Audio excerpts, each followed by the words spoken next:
Nice to see all of you. Good to see all my friends. Hi, Helen. Hi, Lynn. Hi, Deb, all of you. And of course, the famous Kathy Durden.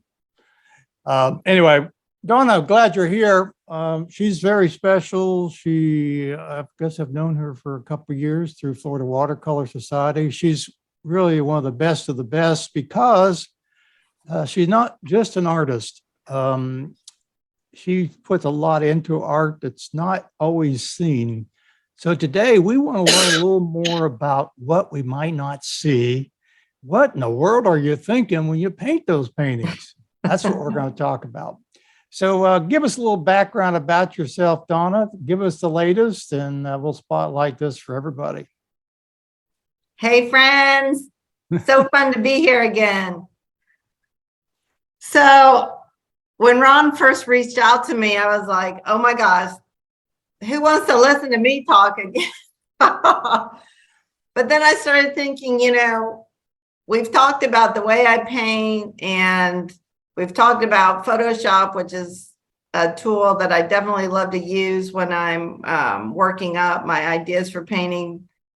But the whole subject matter of why I paint and why I paint what I paint, and the bigger picture, it's kind of the trifecta of what I'd love to share with you guys. I've shared two parts. So this to me is the most important part to be able to share with people. And oftentimes you don't get the chance to do this because you're asked to demonstrate your painting techniques or whatever. And so I'm just so excited to be able to talk about this part, because I feel like it's me, but it opens up the windows for each of you, what you're doing, why you're doing it, what you can do to move forward in your own worlds, to continue to expand and find, what for me, I feel like is my calling. So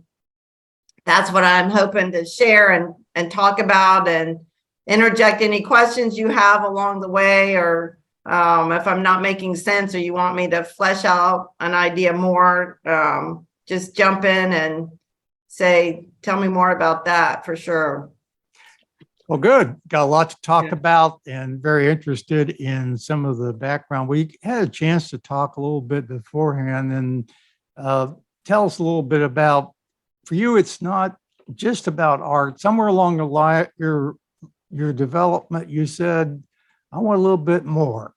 Yeah, so I feel like it's important to talk about my journey a little bit to where I am now, because I feel like for a lot of people, art is considered a byproduct of your outlets for entertainment or for hobbies or whatever, and not really considered something to really focus on for your life. And that was me for sure. I grew up in a medical family, and I was always encouraged to do art. My parents sent me to art lessons, which were invaluable in my early growth of being able to even think of myself as an artist. But I wasn't told I couldn't pursue art, but I never was really encouraged to pursue art, because I can remember my mom saying, well, how are you going to make a living doing that? And so, of course I won't do that. I'm going to go to school for something in science. And so I really had a very long journey through many steps to get to where I am now. And everybody's journey is different. And the one thing that I can say is, every time I took a step, I looked at what would open for me, what positive things got laid on my plate, what encouragement did I get, what notoriety or attention.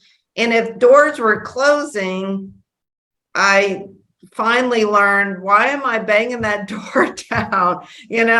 Let's try something different. And so, like, for example, I ended up teaching myself how to do graphic artwork and graphic design. And that was right when personal computers were first coming out. So the large majority of the people had no clue how to do that. They were still setting type and cutting and pasting, and I could do it on the computer. And so it was a good time for me to learn to do that, because soon after that, I got married, started having kids, wanted a job I could do from home. I developed my own little business, and it checked off a lot of those boxes where, you know, I could be creative, I could work from home, be in control of my schedule, you know, satisfy a lot of things. But I don't know about everybody else, but along my journey, I've oftentimes felt like I was walking parallel to where I should be. Like I'm almost there, like somehow I'm detoured away just a little bit. And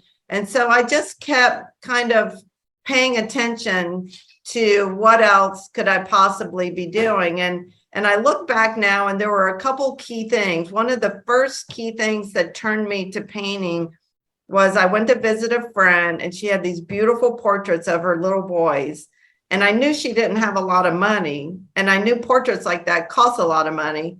And I was like, Ellen, like, tell me about these portraits. And she told me about this technique this artist had where they literally just painted oil over top of a printed out photograph. And so it was like high-tech paint by numbers, you know. It was like, that sounds really easy.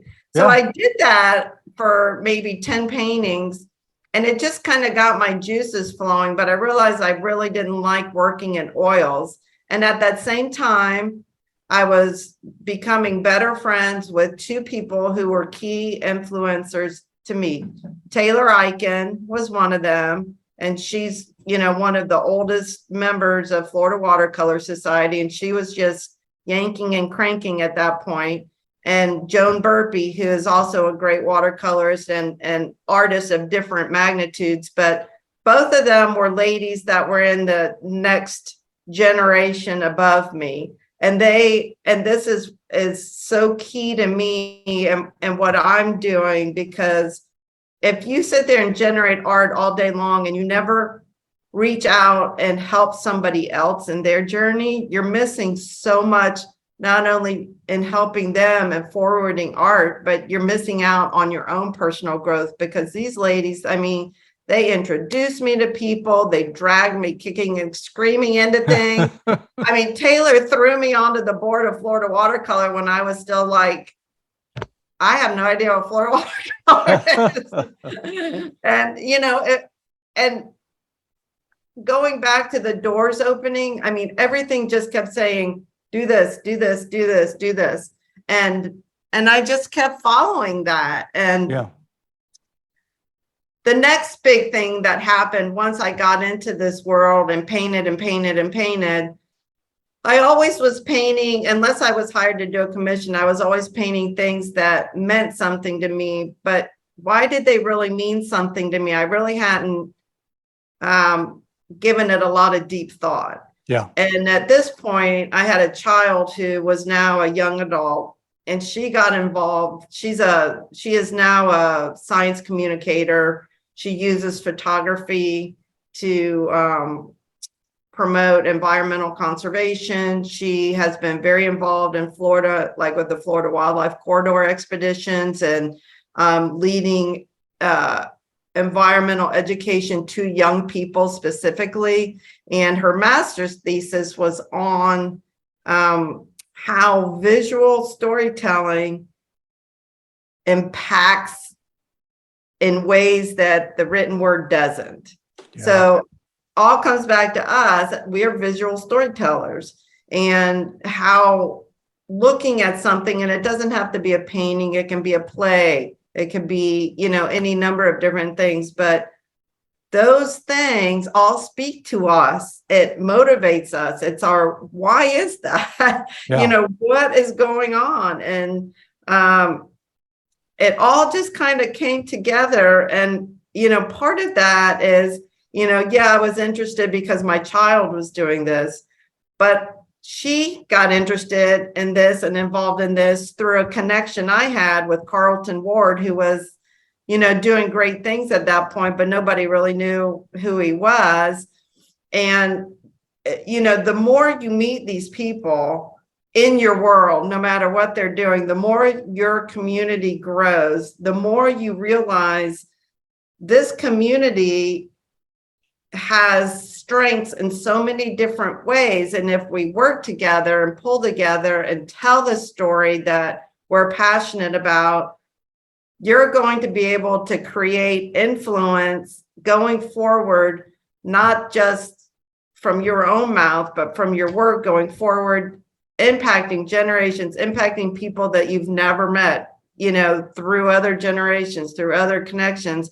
And it just took my art to a whole nother level of passion. And it's so exciting to know that I can tell a story through a painting. Like if you go back and look at my paintings, the #1 painting is of a young cowboy. And what he's doing is helping drive cattle through this opportunity. Every couple of years is an organization called the Great Florida Cattle Drive, or organization. I forget the name of the organization, but they do this activity called this Great Florida Cattle Drive. And basically what they're trying to do is keep alive the culture of the cattle industry, the old cowboys, the old farmers, the way life used to be. They're telling the story. They're bringing these communities of people together that tend to be isolated.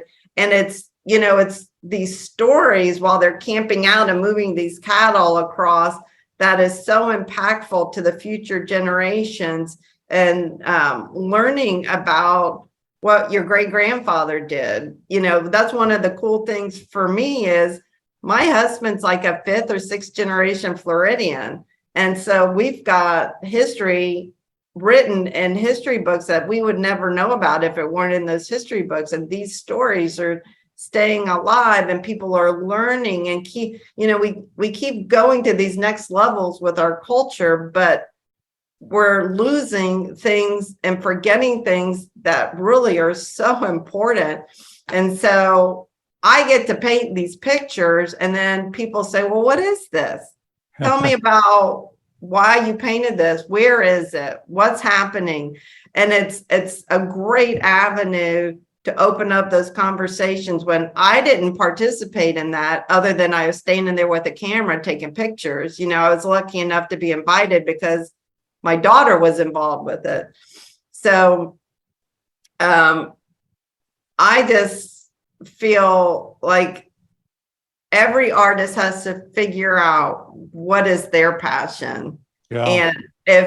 And you know, not everybody's going to be as passionate about painting and art as I am, but there's a reason why you're sitting here listening to this today. Your heart and soul is creative. We are all creative people in some way, shape, or form. And that calls to you.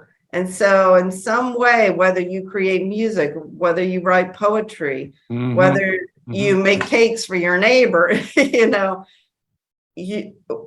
we find incredible fulfillment of our world and ways to, you know, I'm a huge believer that the only way to really enjoy and have a successful life is to do it in a community, in relationship, sharing each other's worlds. And I can remember being a young person, I got to do this myself. You know, I got to figure this out myself. And I feel so lucky that I met my husband, who is 5 years older than I am. And he was more mature in that capacity than I am. And he also is somebody that just is a constant relationship person and loves to learn and grow from people and walk alongside of people. So I would sit there and listen to him ask 50 people, well, what do you think about this? While he's trying to make a decision. And I would have just been like, put the blinders on and just do it, you know.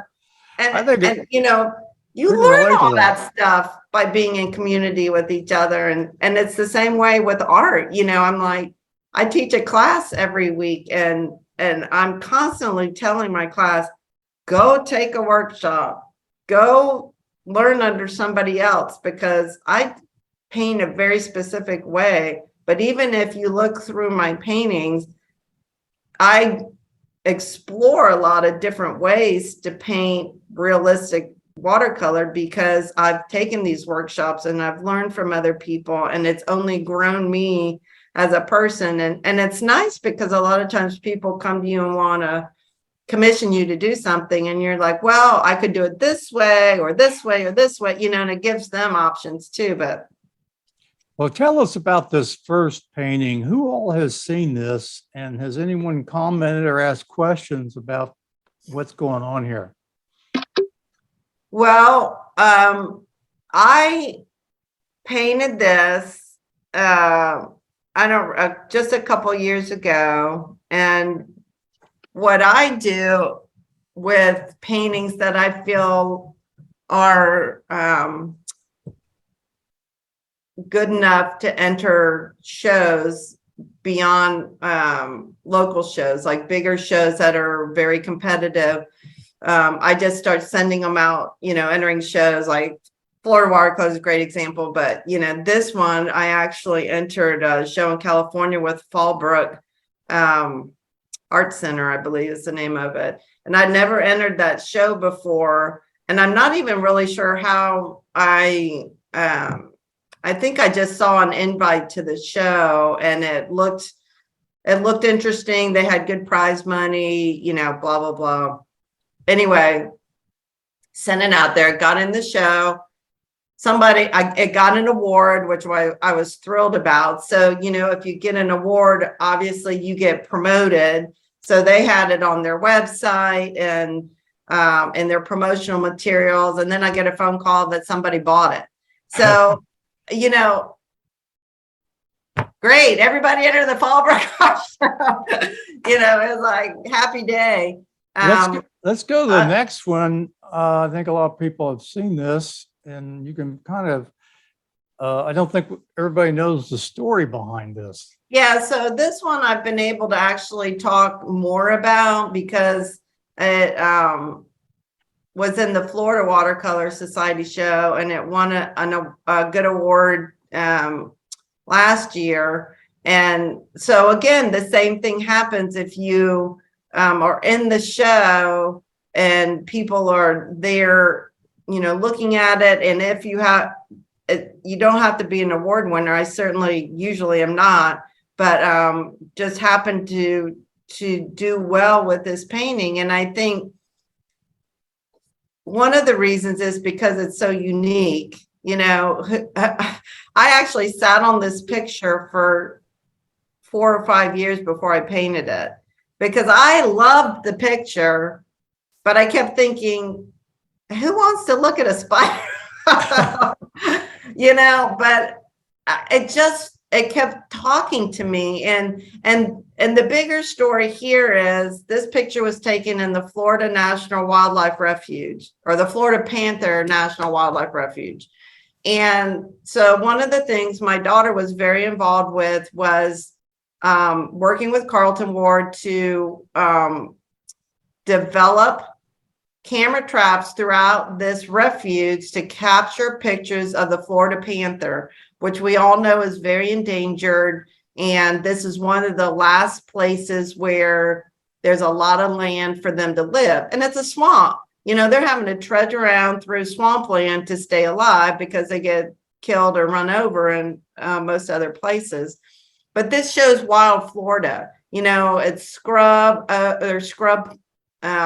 palms, and just, you know, you can't really see the ground because it's sunrise, but it's, you know, you can imagine just scrubby, whatever. And I don't know if all of you guys have been out early in the morning walking around in natural Florida. You've got spider webs everywhere. And this just happened to be a classic shot of what you run into when you're out early morning walking with the dew all over the spider web. And I thought, well, if nothing else, it'll really be a challenge to try to paint all those little dewdrops on the spider web. Is it Nina wants to know, is this the Yupo? No, no, this is regular paper. I used a lot of masking very carefully to save the spider web initially. And once that happened, then I could paint the whole background. And then once I removed it, I had to go in and paint each individual drop because each drop has little color reflections and edges. But it was fun, you know. I really like a challenge, and I think that's what, like, the cowboy was a challenge, because if you look closely at his body showing through the grass, you can see his boot. You can see the little elements on his boot, but they're just little hints of it. And most people wouldn't even know what they're looking at, but I do. And I want to see that. But this generated a lot of talk because it was so different than anything people had seen. I mean, a lot of times you see palm tree paintings, but it's usually the big palm tree with all the coconut seeds and, you know, and all that. And this is very secondary, and it's, you know, it's more about the feeling of where you are and what you're experiencing in wild Florida. And, you know, I've been asked to present to groups before once I started kind of pursuing this theme. And that's been really exciting for me, because being able to present my art, but the subject of why I'm painting this to groups, it just expands the idea of people need to be aware of what's happening in our state. And you know, I'm not a big, I've never grown up being a big tree hugger and, you know, like all developers need to go away kind of thing. But it, you know, we all need to figure out how to work together and when you understand that what we're looking at here is disappearing 20 acres an hour, gone, if not faster now. That was statistics that I learned like 8 years ago. Over 1,000 people a day are moving to Florida. And so we all have to be aware and be, you know, I'm not saying you have to go stand on the street corner with your signs or write letters to, you know, everybody under the sun. But if we're aware enough that we can share the story and talk about it, at least, you know, this is my little world. It's not necessarily your world, but I just feel like it's amazing how many people, I mean, I grew up in Florida my whole life, and it wasn't until 8 years ago or less that I learned how much of Florida was disappearing so fast. And it was only because of what my daughter got involved with. And so, you know, again, your community grows the more you let people in, the more conversation you have. And so, Hey, you know, that's Randy wants to know what the size of this painting is. I've seen it, so you could tell her. Yeah, it was a full sheet, 22 by 30.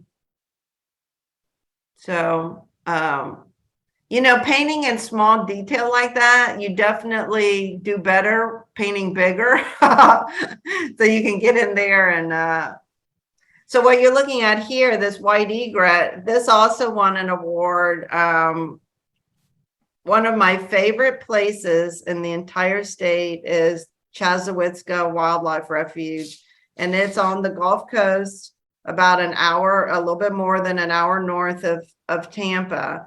And so if any of you guys have traveled up through there, I'm sure you've heard of Crystal River and Homosassa, it's all, and Withlacoochee, it's all these rivers that are running out to the Gulf, and they're all spring-fed rivers. And so the reason I like the Chassahowitzka the best is because it's the most natural. It's almost all protected, so you don't have commercialization of the space. It's got a great little store at the head where it's called the Seven Sisters Springs, and you can actually go paddle, you know, rent a boat and paddle right to the spring. And you can even, if you're really daring, dive through one spring and come up through another one. It's really crazy. But you can, if you look at an aerial map of this area, it's hundreds and thousands of acres of tributaries just winding through the sawgrass with palmetto and palm tree clumps, and it goes on for miles and miles, and you can be out there and nobody's around. And part of the reason people aren't around is because it's a wide river, but it's really shallow and it's got a lot of rock. So people lose their prop on their boat a lot of times when they're trying to boat through there. So anyway, you can go rent a boat and I take my camera and I just sit out there and you see every kind of water bird, all kinds of otters and snakes and alligators and orchids, wild orchids. I mean, it's an amazing place. So I encourage you to go check it out. But I've painted a lot of my natural Florida paintings are from that area. Now there's one with a lot of color. Yeah, that is UFO. And that's why it's so colorful. You know, if you want to get that powerful color, you definitely do well painting on UFO. Yeah.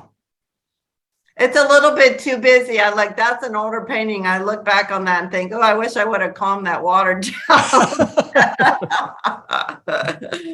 But it's big. I want to say it's a full sheet, and in person it does look better than looking at it right there. But that is the Ocklawaha River. And so, you know, the incredible thing is our state has been, we are really lucky that we have so much wildlands already preserved.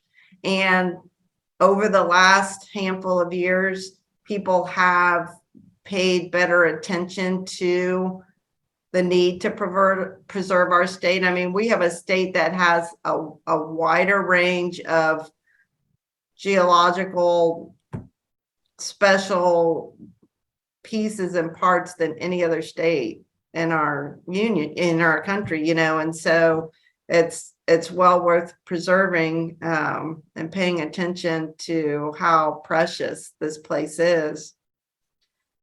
And, you know, another great thing to realize, I'm not sure a lot of people realize that art not only tells a story, but art in itself, a big aspect of why I like to teach art is because it's very healing in a lot of different capacities. And so in ways that potentially word therapy or, you know, other forms of trying to heal your heart when you've had tragedy or whatever, art is a whole different way of, it's something that you always have. It's like a gift to yourself that you can take anywhere, have at any time, and support yourself, heal others around you by teaching it. I mean, it's such an incredible gift.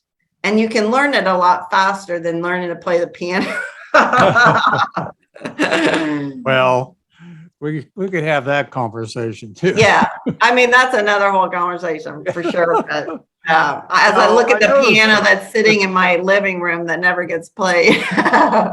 Use of color. Looks like you used the whole palette on most of these paintings. I think here's one I want to see if I can find. There it is. This one. Yeah. The dark on the lower left, composition wise, can you talk a little bit about this? So, you know, this is a great painting of storytelling. I grew up in Bradenton, and one little subset area off Manatee County, which is Bradenton, is an area called Cortez Fishing Village. And this area, if you're not familiar with it, had this whole little subset of people that their livelihood was built around mullet fishing industry. And that's all they did. And finally, the state had to step in and control the net. Mullet, you can't really catch with a hook and line. You have to catch with nets because they're vegetation eaters.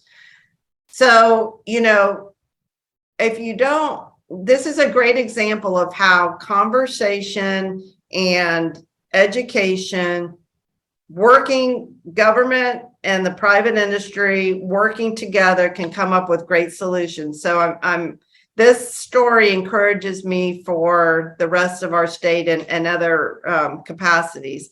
So and remind me to talk about the wildlife corridor again after this, because it's part of that whole conversation. But this is an old boat falling apart, old nets that are no longer in use, that just got thrown. You know, everything's kind of falling apart and rotting because the fishing industry did not monitor itself efficiently or at all. It was, you know, go for it as much as you can, as fast as you can, and the mullet were almost wiped out. So the state had to step in and say, we can't do this anymore. They put, you know, regulations about how you can net, where you can net, how much you can net, blah, blah, blah, blah. So a lot of people were out of a job, right? And this has been their generations of job. But what the state did right was they said, we don't want to destroy you. We want to help you transition to a better place. And so up around Apalachicola, I think that's right, the state helped develop farming for clams, like this clamming industry, which is very sustainable because you just keep growing from seedlings new clams, and you harvest them and you sell them, and you know, it's, and taught them this sustainable industry. And some of the people that didn't want to move have over time taken this area and revitalized it. So there's some fun eateries and stuff like that there. But that picture was special to me because it was the first time even though I grew up there, the first time I had ever gone to Cortez, and I was with my mother, whose name is Joanne. And I'm looking at this boat saying, oh my gosh, I have to take this picture. So it just, you know, I've been able to tell the story a lot because a lot of people didn't live through that and didn't really understand that happened. So going back to the wildlife corridor, the same thing is happening with a lot of the ranchers because it now is so expensive to pass your farmland on generationally because of inheritance tax and all this kind of stuff. All these farms were being lost to the big developers, and that the farms make up part of the wildlife corridor, which is the only way that the mammals in our state are going to be able to survive, is to have these open lands. And so what the state has done there is they have stepped in and allowed these farmers to pass their land on without these huge tax consequences if they agree to keep the land in open farming and not sell it to the developers. So, you know, there's ways to make that work. And so there is great encouragement in that regard. We got the Florida Wildlife bill passed this last year, which has brought a lot of money and a lot of attention to it. So, and that all came because of conversations, books, videos, marketing, artwork. Yeah. You know, hey, somebody asked a question about, I think this is the one, yeah, is this on UPO as well? No. Is this the one someone was asking about? Forget. I think it's on. Yes, that's the one I asked about. Okay. I think it's on Aquaboard. Oh. Yeah, you know, Aquaboard, the paint doesn't move very well. So that's why the background looks less smooth. But I kind of like the way it turned out. You know, it's very dramatic. But, you know, Aquaboard's great for painting detail when you want it to stay in place, like all those feathers and stuff. It really, if you're a detail person, it works. And I love Aquaboard because you can just put a acrylic sealer over it and frame it open. You don't have to spend the money on matting and glass. And now Florida Watercolor has been great about changing its entry rules, so you know you can do more things like this. We gotta see this one. This is, I think, amazing. Let me pull it up. You can talk about this one, so I get to pick up all the ones I like. This is did we talk about this? We did, didn't we? Okay. Yeah, we did. All right, that's why I liked it. This another one. A lot that of is UPO. Yeah, that's UPO. Okay. you know, I feel like if you want to get some really bright, stunning colors, like, in fact, somebody in my class is painting this image right now because she liked mine so much. And she's somebody that's very timid with color. And of course, in this picture, the background is blue. So I'm like, you know, that background doesn't do anything to enhance this picture. You know, the bird is blue and gray and brown, and you got blue background, like, ho hum, what can you do? And I said, you know, again, I learned this from another artist, put a really strong, vibrant color behind it that's just gonna pop, you know, and putting that red back there. Oh my gosh, I thought this person in my class was gonna die 1,000 deaths because she did that before she started painting the bird. But she's just like, oh my gosh, this is so great. And you know, I love just being able to see these little light bulbs go off in people's head, just like they did in mine, you know, the freedom. I'm not somebody that started off free at all in my paintings, and then finding my, and I still paint really tight sometimes. You should see this painting I just finished this week. It's insane. Mhm. But I can turn around and paint something that's, you know, a lot crazier too. And I like, so for a background, an idea for some of the struggles. So you pick a very strong color, and then it looks like you then dilute that or change the values down and give it right. that effect. Very nice. Right. Yeah. I mean, if the whole background was that really bright pink red, it would kind of blow you out of the water. Yeah. So, I mean, you could kind of pretend maybe it's a sunrise or a sunset or whatever, but it's you know, it's a big contrast from the color of the bird.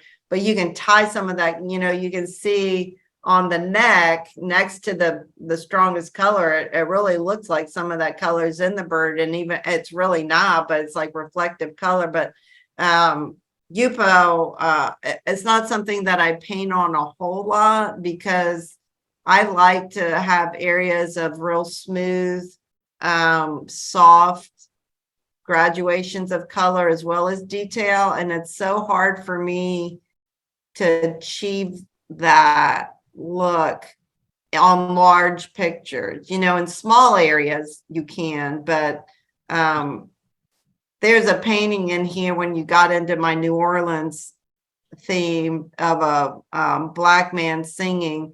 And if you look at the edges of his hair, like, it just killed me trying to get the background up next to him. And I don't feel like I'm a good master of Yupo. Like some people, I think you have to be more free than what I was trying to be, at least. But I feel like this one was successful. I like this one a lot.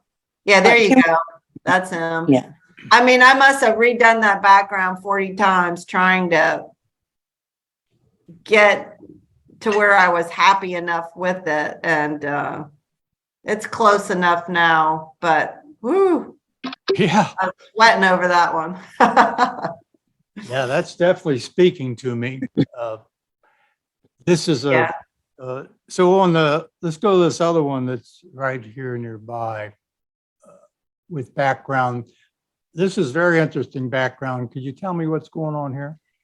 You know, these are things that I find interesting to me. I think there are a lot of artists that figure out how to paint to be always successful or almost always successful with judges.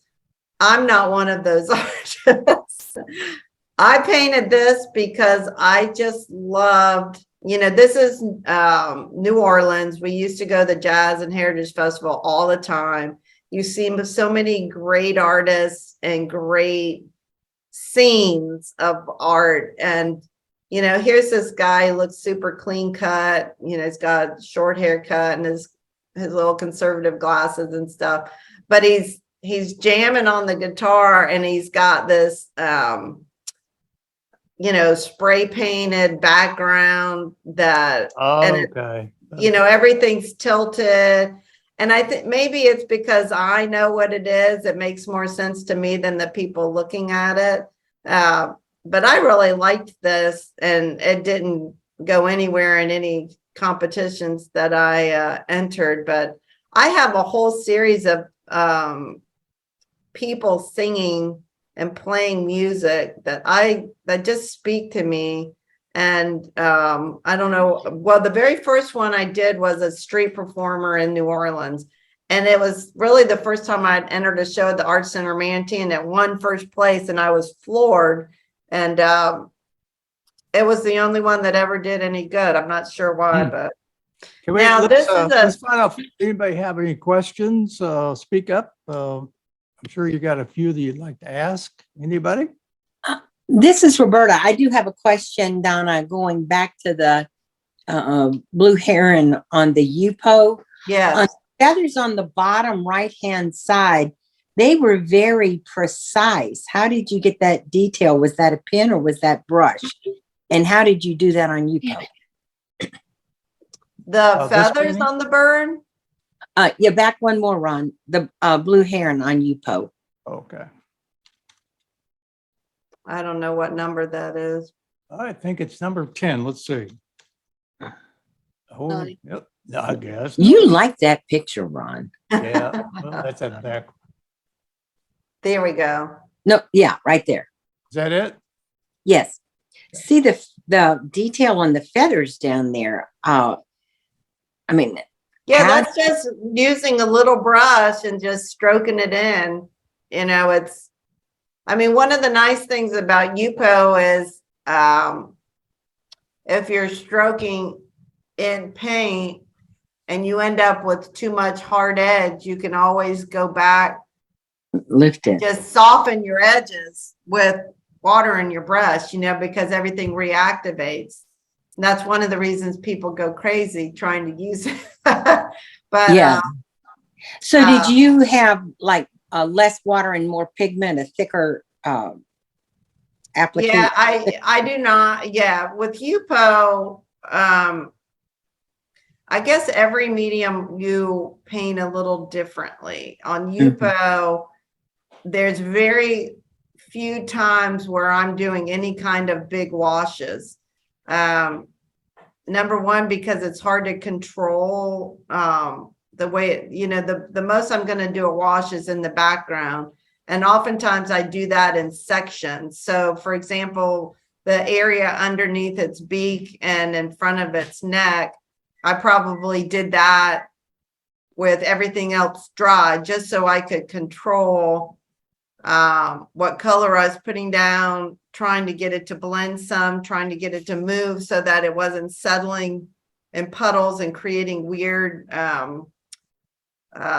edges. And you can, if you look at the background, I still have weird edges that showed up. It's, you know, every time it dries and you try to go back and fix an edge, the whole thing gets messed up. It's just very difficult to deal with. So if you can get it close enough that you can live with it, it's just like, okay, that's it. I'm done. But when you, on the other hand, with detail, it's, to me, it's very easy to paint in detail because you just use the water in your brush on dry surface. And then if you need to soften it down, you can just add more water at that point and kind of rework it. But Okay, great. Thank you. I don't know if that answered Any your other question. questions? Thanks, Roberta. Sure. So, you know, one of the things I didn't say, Ron, on that white egret that you like, and come back to, that bird was really well received, more so than I thought it would be. And I think a lot of that is because, like, I teach a lot of landscape painting, and even though that's a subject matter, all the landscape in there is very muted and soft, except for the sharp edges of the bird, the rock, and the water vegetation that he's in the middle of.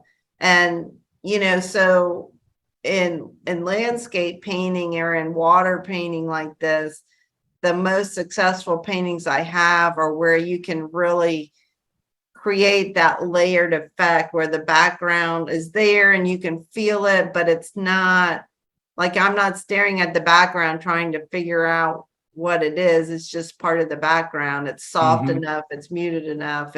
But then to create those sharp edges where you're closest to the viewer.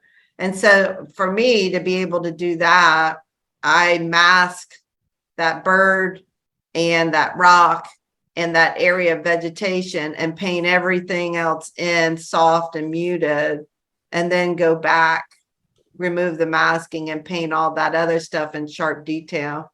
Yeah. And it really, every time I've done a series like that, people have really liked it. It's been very impactful. Let's see if I can, there we go. This is an interesting one, a little different than all the rest of them. Yeah, that was one of the first things I painted on canvas treated for watercolor. You can see back in the day, I used to on my signature, I used to put the year. So that one's dating me. It was done in 06. But those were cows that my parents had. My parents lived on a cattle ranch, and they're old cracker cows. And so you can see that they're, just scrubby looking. Their horns are all crazy. The guy on the left doesn't even have horns. He's got nuts.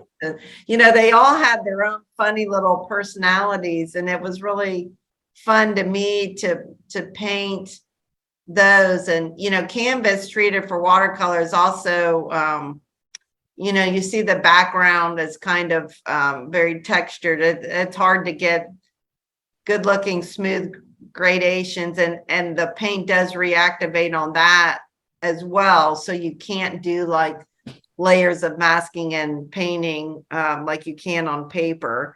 So it's not nearly as react. That's actually an oil painting. That was another cow on my parents' property. I mean, I'm like, when did cows' horns go down? Like, that's so weird. But that was Big Easy. He was born to a mother that died in childbirth. And so he was raised with a bottle. And, again, these are just stories of, who grows up living on a farm in Florida anymore? Not a lot of people that and it was my life growing up and I loved it. And it was all, hard work, great fun, you learn to really love the outdoors and appreciate it and understand its value. And I just love telling those stories, Here's one that my wife wants. I'm sure it's way too much, but she really loves. She loves the horses, and this is an excellent story, especially the dog. This is what I was talking about before. This is one of the big interior center Florida cattle ranches that still exist. Their ranch, I believe it's the Babcock Ranch, which is, I think it's just south of Mayaca City. And they have worked with the state to preserve the land, and it's a lot of land. And they've got housing developments right up all around them. But they've got all kinds of wildlife, and the camera traps on their property caught the panthers and the bears and all that stuff. And they've also gotten smart about opening up their land for tourism. And I'm not exactly sure how they do that, but that's one way to tell the story, and it's really smart, and you can make money and keep your land the way it is by, they've got this river. I was out there with my daughter one day, and we're on this river, and literally you could see probably 200 alligators within 200 yards. They're just everywhere. Oh. And, we just drove right there and got out and were looking at them. Most people are like, oh my gosh. But yeah, this is great because these ranchers, they've got their dogs trained to help corral the cows. You can see the land is really flooded right now because they had some heavy rains, but the cows are used to that. And This was actually on a huge sheet of illustration board, like 30 by 40, I think is the size it was on. And you can rest assured and that you don't have to spend any money because it's not available. A friend of mine that was living in Houston at the time bought it and had it in their house. So Yeah, I want anyway, to show I really enjoyed painting this, and it was a challenge. I want with to all show a the- feel good one here. Oh yeah, that's an oldie. That's my nephew and niece who are now 32 and 31 years old, sitting on my mom's porch on the farm, collecting Easter eggs and just having a family moment. Here's a composition example of great composition. You want to speak to this a little bit? This is actually, when I teach new painters, I have 3 lessons that I take them through. And once they finish those 3 lessons, and each lesson is designed to learn specific things, I then want them to pick something, a picture or a subject, whatever that's special to them. And then I facilitate their continued learning through them painting their choice of things. And I do that because for me, I have a lot more invested and a lot more motivation to paint something that I'm connected to. Yeah. So the lesson that's learned in this is it's a picture that I took in North Carolina. All my sister lives on a ranch, and they have planted these persimmon trees to attract deer because her husband likes to deer hunt. So this is persimmons that are past ripe, starting to rot, but the picture itself had a background of sky and just green, forest in the background. So what I'm teaching in this lesson, the first thing is we wet the entire sheet and I make them drop color all over the sheet, except for the couple little places where there's highlights on the fruit, and it freaks them out as a new painter, like just dumping paint on this. But we put yellow, orange, and red on it because those colors are throughout the whole picture. And then they just progress through learning to find color. We all know what color branches are. So I force them to find more color. And it's really good. It's a great little lesson. And that's really all that it is. But Well, we're sort of running out of time. You have anything that you want to really share that we haven't talked about? Let's see. Going back to why I'm sorry. Did you have a question? Somebody have a question? No, I mistakenly hit the wrong button. Oh, okay. Going back to painting and why we paint, I just want to encourage everybody to, I feel like so many of the people in my class are hesitant to paint beyond in my class, and I can't really figure out why that is. And I think part of it is for them, painting is a fun activity. We have a fun class, so they enjoy the social aspect of it. And if that's all painting is, that's absolutely fine. I don't want anybody to feel like they're not a real painter or they're missing the point by not having some big passionate thing like I do.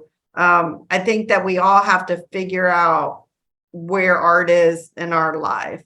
Yeah. But I just wanted to say, if you keep feeling like you want to go further, you want to have more, just to stay open to what is in your life and in your heart, and talk to people about it and find, the thing that helped me the most were these very influential people coming into my life and encouraging very specific things. I mean, if any of y'all are familiar with who Taylor Eichen is, I don't paint anything like she does. I didn't ever take classes with her, but it was what she taught me as an artist, who she connected me to.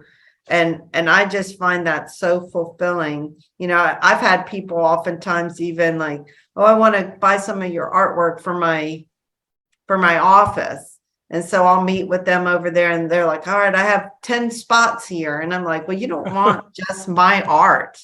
Like, you need to get a lot of different art in here.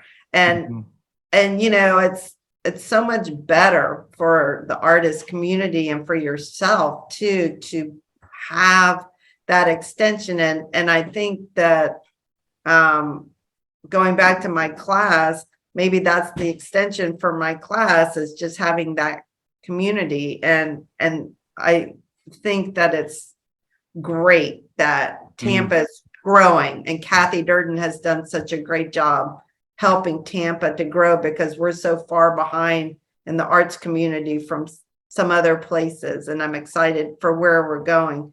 Now And you it's all teach, because where do you teach your class again? You teach it at the Old High Park Art Center is owned and managed by Tampa Regional Artists, TRA. And you can see what we're doing on the website. We've they got got a bunch Facebook. of workshops coming up, I think there. Yeah, I mean, every single month they have some form of a show that members and non-members can be a part of, or a class show, or like this month they started last year a big art sale blowout. So if you've got stuff that's been in your art bin for a while and you're just ready to move it out, everything's priced very reasonably. And, so we're always doing something like that. We bring in local artists as well as big name artists, and have either 1-day workshops, 2 days. We've had, talked about doing some that are a little bit longer. But it all, to make all of that happen, it really takes the community being supported, membership, sustaining. The cost of the membership is very inexpensive, and entering shows is very inexpensive. So, just keeping that momentum going is a job in and of itself. So somehow, I think Kathy has a time turner, like in Harry Potter. Hermione Granger had the time. I think she has this, and she can like make 48 hours out of 24 hours with all the stuff she gets done. She has Donna, I'm clothes. running out of time, and thank you so much for the inspiration today. Oh, absolutely. If anybody ever wants to know more or figure out ways to get involved, please, I'm always so available to talk and connect, and, anything like that. I'd love that. So thanks for your time and being here. And this is just, you amaze me and you inspire me. Thank you. Well, so do you. You're an inspiration. ConFab artists featured in the future ConFabs. Let's begin with next week. We have Randy Globus. Oh, I'm looking forward to Randy. She has a unique personality. It's based on her experience in her training and all kinds of things in her life. And you've got to see this. This is not a session for you to take a nap. You're going to be very active and on the edge of your chairs when you see some of the stuff that Randy does, and a little bit about what she's thinking and what's behind the scenes of Randy. And she'll be sharing quite a bit. So be here next week. That's August 7th, again, 2:00 p.m. And followed the next week on August 14th is Vlad Yeltsin. Vlad is a world-known watercolor painter. Amazing paintings he does. You'll have an opportunity to ask questions and talk with Vlad. That's what this is about. Ask those questions that you may have wanted to ask him. You might have been in some workshops, and maybe you've never experienced Vlad. You really will enjoy Vlad. The technical knowledge and his experience is terrific. And then the following Sunday, August 21st, is featured by Yeah, Bev Yankwit. Bev is the Florida Watercolor Society president this year, which means that she is running the convention, so to speak, along with a ton of volunteers.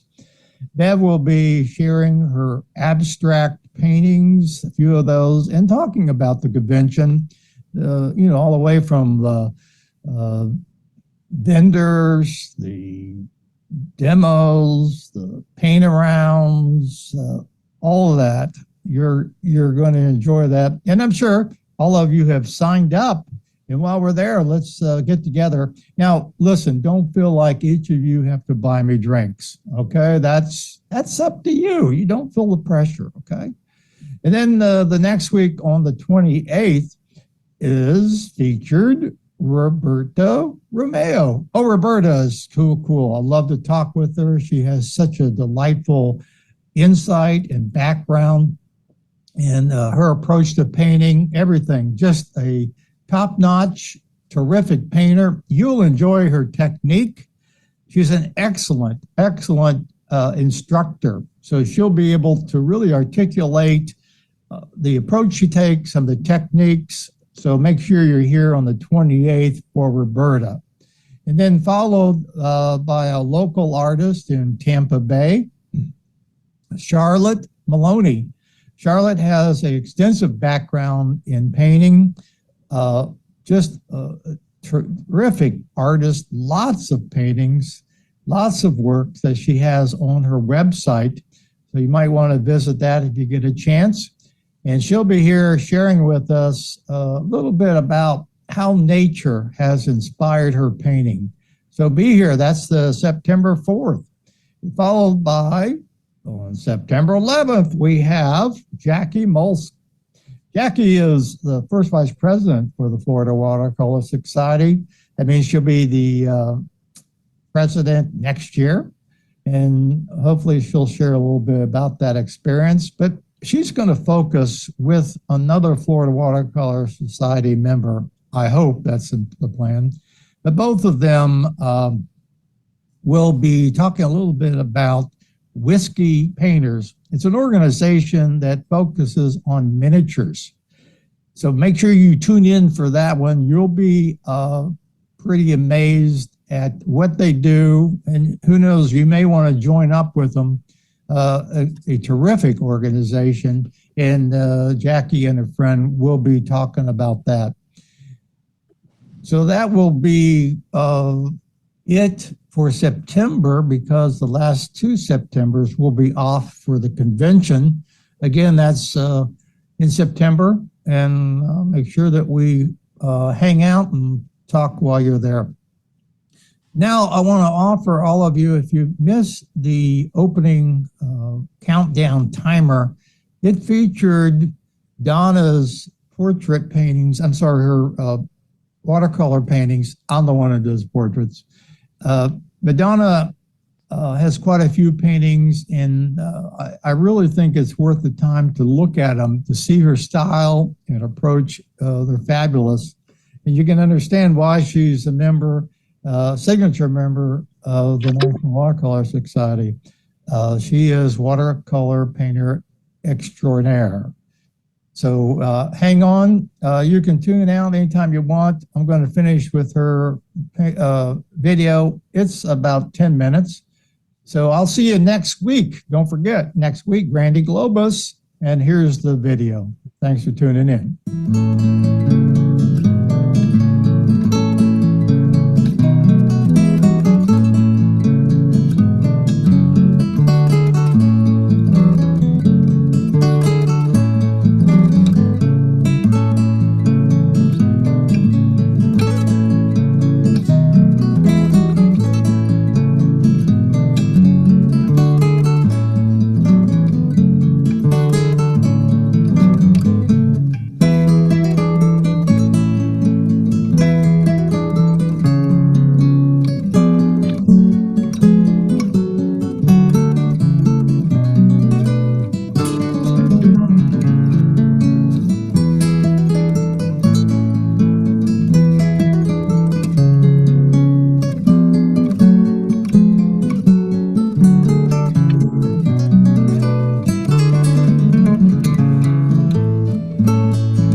Very nice. Thank you so much. That was Thank really you. We fun. had 12 hang in there to the end. Yeah. There's Randy. She's going to be here next week. Randy, Hi, we'll talk. Randy. I've been following you with your injuries and your health. Are you feeling better? Oh, she's muted. Hold on, let me get this thing turned off. It's a slow process, but it's going in the right direction. I'm so glad. Well, I'm glad you feel good enough to do this next week. I'll be looking forward to watching along with everybody else. You're very inspiring. Oh, thanks. I'm looking forward to doing it. Good. Yeah, what a body of work you have. Really, thank you for sharing. Absolutely. Yeah, she has a lot in common. She has a very strong passion for telling the story, and Yes. she's got some Yes. good ones. Yeah, and she's found such a unique way to do it, which is really fun. You know, that's a big part of art is, you know, finding that unique voice. So, well, I hope you continue healing rapidly and completely. Thanks. Thanks.